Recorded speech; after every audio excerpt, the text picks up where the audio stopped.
Lawn Care Millionaire. I know that we have been a smidge out of touch here as 2019 closes out. Wanted to get with you really quick on 5 things that you can be doing to make sure that you hit the ground running in 2020. We're working on a lot of exciting stuff for our channel in 2020. Want to make it a great year of learning and growth for all of us. So we are hard at work on that. We will be back with weekly videos in 2020. So let's dive in here. 5 things that you have to be doing going into your biggest selling season. Like, we all know that those first few months of the year make or break your lawn care company's year. Like, bottom line, that is the time to acquire new clients. And if you're not acquiring them then, when are you gonna get them? So, number 1 that we're looking at, your numbers. You have to know your numbers from this year. If you don't have those numbers, track them next year. But like, this is one of the most important things we've been preaching since the earliest, grainiest videos from 8 years ago on our YouTube channel. These are fundamental to knowing how to act in your business. Is this data that you need. So any scrap of data that you have from the last year, even if it's handwritten notes, whatever you've got, let's get it all together, go through it, understand what you've got, and then move from there. You gotta identify your most profitable services, your most profitable neighborhoods, like those cohorts of clients that are great, your densest routes. Look at all of these things. If you're using Service Autopilot, you can see everything on a map. See where your clients are, go through all your reporting from this last year. If you are not using a tool like Service Autopilot, Google Maps has a free thing where you can build a custom map. You can get all your clients, put it on there, just so that you can see visually how dense things are. All right, number 2 is that you want to start prepping for those areas that you want to dominate sales-wise next year. This is the kind of, you're taking that data of which routes are densest, which routes are most profitable, all of that stuff. You're taking that data and now we're applying it. We're going out and we're saying, okay, people in this neighborhood buy my upsells. They know what they want, they get more. These are our best customers. Our marketing dollars would go further here. Let's get more people like this. Or you can say, man, my Thursday even weeks route is not super dense, and that's really cutting into the profits that day because I got a lot of unpaid time. I got a lot of guys driving around in the trucks. We need to focus some of our sales effort this year on making that route more dense. And you can use the strategies that that Jonathan's unpacked for years on Lawn Care Millionaire to then go after those people. You can also, if you're targeting a specific area for your clients, which, I mean, you should be building your campaigns around neighborhoods or areas. Use the digital door hanger thing, the internet connected door hanger from several weeks ago now, to target those people specifically. It is such a cheap method to get yourself in front of potential clients that are exactly where you want them to be. This is all part of step 2 here. We want to set hard targets for sales this year.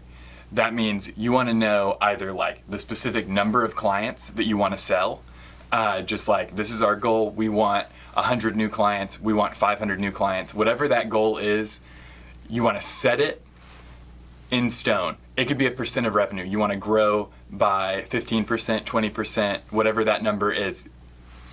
Then what we have to do is take that big goal. You might have heard this called like a big, hairy, audacious goal, a bag. You want to take that goal and break it down into chunks so that you know, okay, each week of the year, each week of the sales season, I need to sell 10 clients so that in 10 weeks I have sold 100 clients. And some weeks you'll go over and some weeks you'll come under, but it gives you a smaller, more incremental benchmark to look at. In the marketing department at Service Autopilot, when we're working on a goal like this, whatever it is that we're pushing people toward in that moment, we literally have a whiteboard that's like a fundraising thermometer almost, if you've seen that before, where we color in as we're approaching our goal. And sometimes we blow the end off the thermometer and we have to draw a new section of it and keep it going. Whatever it is important, if you have a sales staff or even if it's just you, to keep that motivation going. And also, like, if you're working toward an incremental goal and you're like, man, I'm pushing it, it's selling season, but my son has a basketball game this afternoon at 3 p.m. It can help you go to that game without feeling guilty. If you know I need to sell 10 clients this week, and heck, I sold my 10th client at noon, I'm gonna go to lunch and then I'm gonna go to his game. Like, whatever that looks like, then it helps you get a handle on your business in a way that's gonna free you up for some things we're gonna talk about down below here. All right, so we've set those hard goals, right? So we're jumping into number 3. This is your equipment assessment. This is looking over everything that you've got. It might be really helpful to kind of like bust out a spreadsheet, like use a Google Sheet on your phone, go through and document every piece of equipment that you have, the state that it's in, just a general assessment of that, but then compare all of that equipment against your big, hairy, audacious goal. If you hit that goal of selling 300 new clients, is the equipment you have now gonna be able to handle that? Now, what I'm not saying is, like, you do that spreadsheet and you're like, oh no, if I hit my goal, I'm not gonna be able to do it. Like, this equipment's gonna break, or I just don't physically have enough equipment to pull off what I'm trying to do. I am not telling you to go out and buy enough equipment in advance of hitting that goal, right? The philosophy for equipment on Lawn Care Millionaire has always been sell the work, buy the equipment.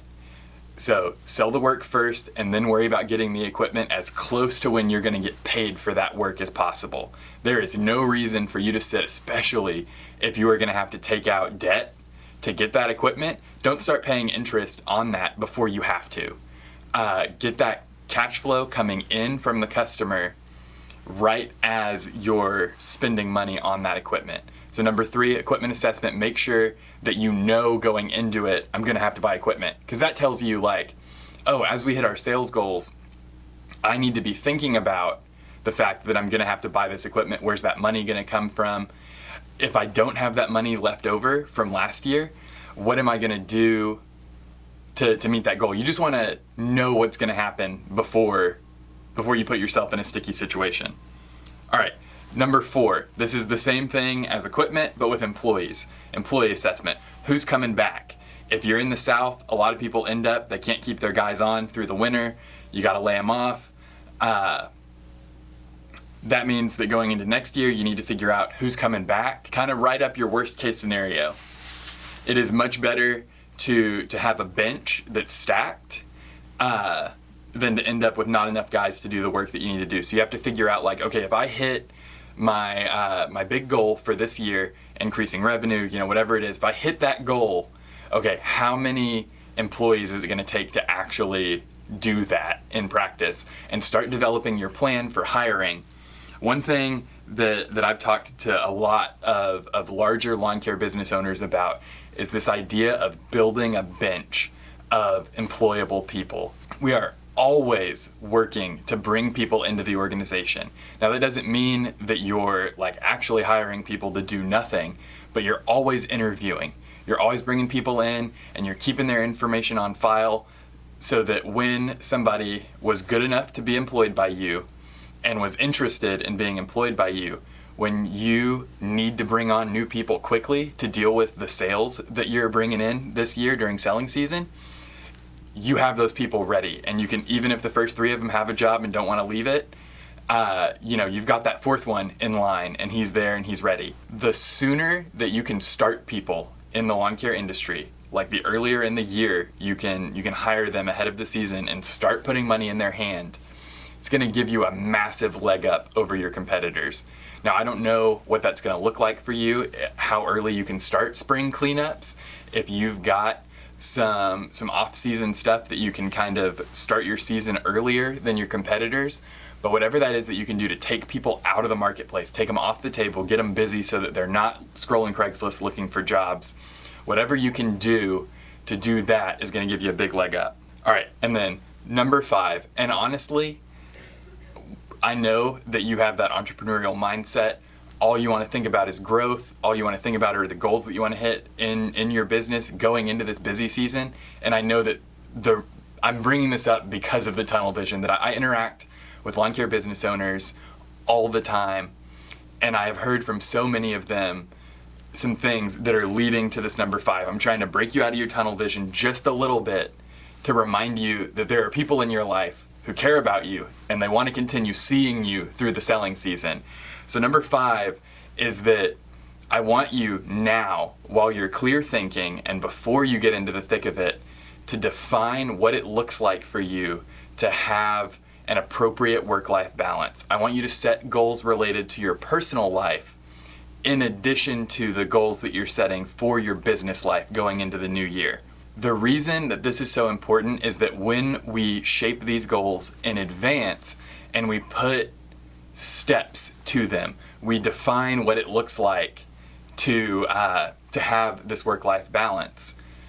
Like if it means that you're never going to stay in the office past 8 p.m., set that rule now and remember that it is about spending time with your family, taking time away from the business to breathe and recuperate. And when you have those things in mind, you will not feel guilty about leaving the office when you need to leave the office. And start that as small as you need to. I know that it's a different concept for a lot of entrepreneurs to think about breaking away like that, but I can tell you that it will vastly improve your quality of life if you will listen to this little piece of advice and take it. And the second thing here is that I'd really like you to define what that looks like for your employees as well. We all know that there are employees that want to slack off, but there are also employees who work too hard and too much and they're gonna burn themselves out. And we don't want that to happen because the line between a great employee and a burnt out employee is just too much time. It will break even the best employee, especially as things ramp up and things get busier. Can we do it in such a way that we build a company culture where, other companies might be suffering and employees might be grumbling and the owner might be grumbling and all of that, and we have a company culture built around being a little bit angry and being a little bit upset? And can we build our company culture around positive things that people are excited about? They know that we are working together to build something that takes care of all of us. So all of those 5 things in mind. So number 1 was your numbers. Any data you have from this last year, let's get it together and let's try to figure out what it points to, what conclusions we can draw from it. Number 2, start prepping the areas you want to go after, the areas you want to attack and win this season. Define all of that. Number 3, if you hit those goals, are you going to have the equipment to handle fulfilling the work that you've sold? Number 4, do you have the employees to fill the orders the goals that you're setting this year? And number 5, go ahead and define your work-life balance goals going into 2020 so that you make sure that you don't get burnt out. Like, it's just as likely that you get burnt out as employees get burnt out. So let's lean into those things going into 2020 and let's have an amazing selling season. Guys, we will see you next year with some amazing content on Lawn Care Millionaire. Talk to you later.